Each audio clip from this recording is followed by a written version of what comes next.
What's going on, guys? Welcome to Everything Always. My name's Michael Roman, aka All Fires. Now, after months of hearsay, apparently the rumors were true. The Hollywood Reporter was the first to break the headline, Warner Brothers Discovery is for sale after all, as multiple parties circle. We're going to break down exactly what this article says, what it means for Warner Brothers Discovery, but more specifically, and for our little corner of YouTube, what does this mean for James Gunn and the DCU? We're breaking it all down and talking about the real possibility that there could be major changes on the way. But first, if you could grab the subscribe button, thanks to everyone who's been subbing lately and helped grow the channel. And if you haven't already, I would just kindly invite you to do so. It's the number one thing you can do to support us. Plus, my analytics say about half of the people who watch the channel regularly still aren't subbed, which is no big deal. But if you want to support us, hit the sub button, leave a comment down below. That automatically enters you for the giveaways. Stick around to the end of the video. We get into all the giveaway stuff again there.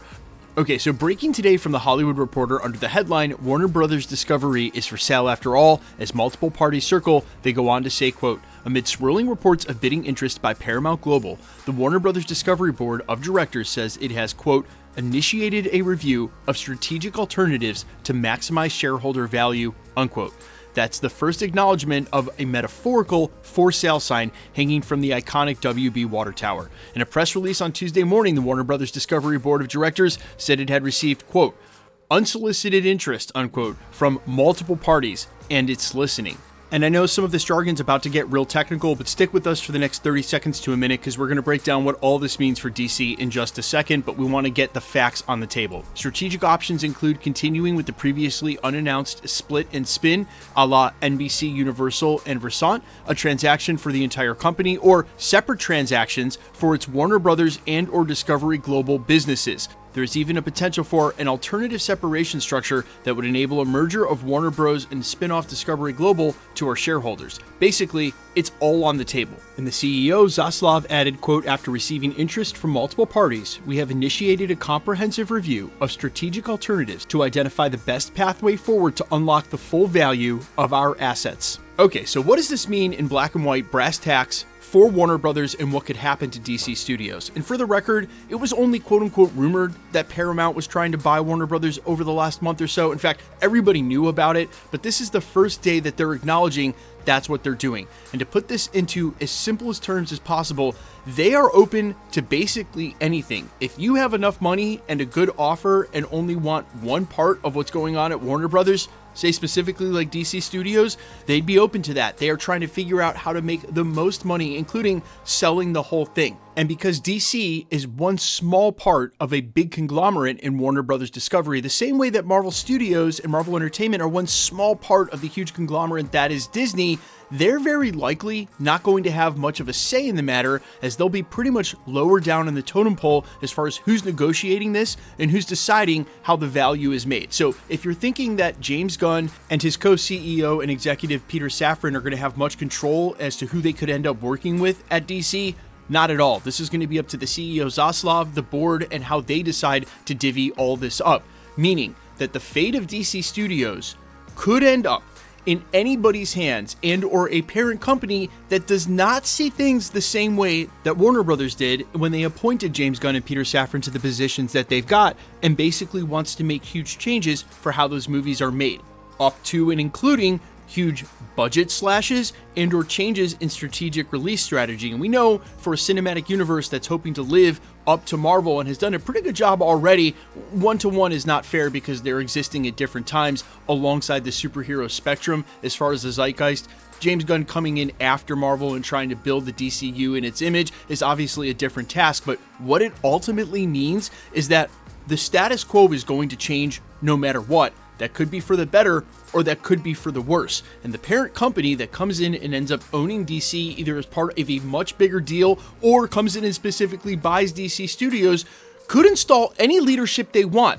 Now, do I think James Gunn and Peter Safran will be shipped out? No, not at all. In fact, that's not really the way you do that type of business. Part of the value of DC Studios right now is the fact that they're in charge and resurrecting it. And you would think that anybody coming to the table and trying to acquire that asset for the, I don't know, ungodly amount of money that it could be if it's a huge deal or just for DC Studio and the IP alone, anybody who's come to the table with that kind of money is obviously going to have a much larger strategic plan that should include keeping the guys who are in charge right now in charge. But I know there is going to be a very small contingent of either Snyder fans or otherwise who don't think James Gunn should be in charge of the DCU. I've watched some of those videos here on YouTube. You know which content creators don't like James Gunn. You guys know that I'm a huge James Gunn stan, extremely biased. I think he's the best thing that could have happened to the DCU, and his projects like Peacemaker being as good as they are, in spite of how unpopular the IP is just proof to me that he's absolutely one of the people who should be in charge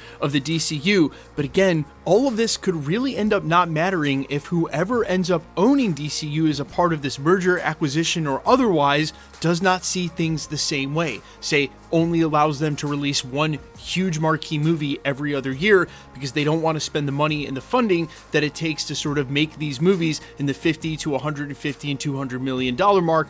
Plus, let's face it, as far as the superhero discussion goes, it is harder and harder to become profitable as the amount that these movies take to make goes up, the amount of marketing goes up, but the box office draw, especially for non-absolute top tier IP, may be seemingly waning. And when you have movies like Supergirl and Clayface coming out, as good as those films may end up proving to be, it doesn't mean they'll end up getting made in the first place if things change drastically. So there is a large degree of uncertainty, no matter how high you are at any studio when you're part of a huge conglomerate like this. And now that Warner Brothers has confirmed they're looking to shake things up, there has to be at least a little concern on the part of James Gunn and Peter Safran because they don't know what their future may hold. But at the very, very same time, anyone buying any of this will know that there's value there in keeping some sort of continuity, especially with the very top brass in each position. It's very hard to go into something that already exists and has existed as long as it has